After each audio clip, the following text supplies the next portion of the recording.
আমাদের কচির সামনেই বিয়ে, তো আমি একটু ভাবলাম আইব্রো ভাত খাওয়াই কচিকে।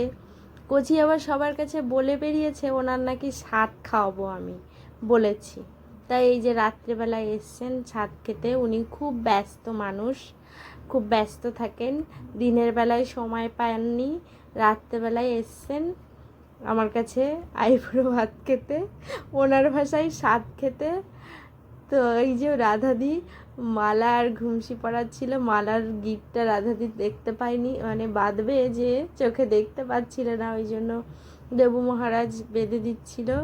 এদিকে রাধাদি ওকে ঘুমসিটা পরিয়ে দিল, বলছে আমি পরে নিচ্ছি দাও, লজ্জা পাচ্ছিল। রাধাদি বলে না তুমি পরলে হবে নি, আমি পরিয়ে দিই। রাধাদি পরিয়ে দিচ্ছিল, আর কচি লজ্জা করে করে খাচ্ছিল অল্প অল্প।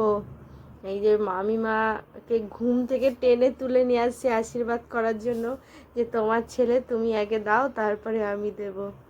মামিমা চন্দন কোথায় যে বেটে রেখেছে সেটা খুঁজে পাচ্ছে না ঘুমের নেশায়, তারপর দিচ্ছিল হাতিয়ে হাতিয়ে, আবার বলছে চন্দনটা কেন একটু কালো কালো হয়ে গেছে।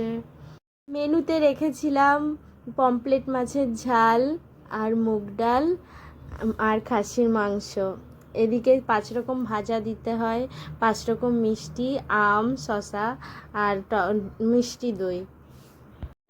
কচি আমাদের দইয়ের আর ওই মিষ্টির দিকে হাতই দেয়নি, ওই ঝাল দিয়েই, ঝালের যে রেসিপিগুলো হয়েছিল সেগুলো দিয়েই খেয়েছিল। খাওয়াটা আর ভিডিও করতে পারিনি, লজ্জা পাবে বেচারা, এমনিই লাজুক। আর ওই জন্য এই আশীর্বাদের ভিডিওগুলো করেছিলাম। তাই বলছে না এইসব ছবি টবি তুলবে না, আমার কিন্তু ভালো লাগে না। এই একটা মিষ্টি খেয়েছিল, একটা মিষ্টি যেটা আমরা খাইয়েছিলাম সেটাই খেয়েছিল, আর বাদবাকিগুলো ও হাতও দেয়নি।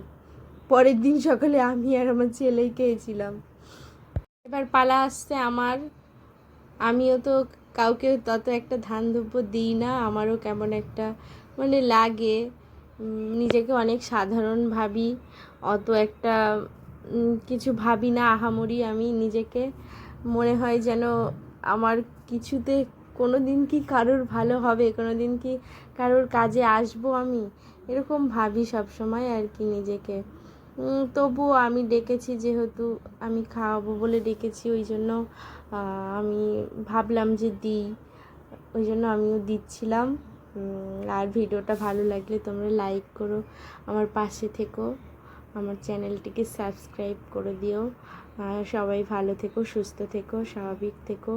আমার ভিডিও যদি ভালো লাগে তোমাদের একটু কমেন্ট করে জানিও প্লিজ। বাই বাই বন্ধুরা।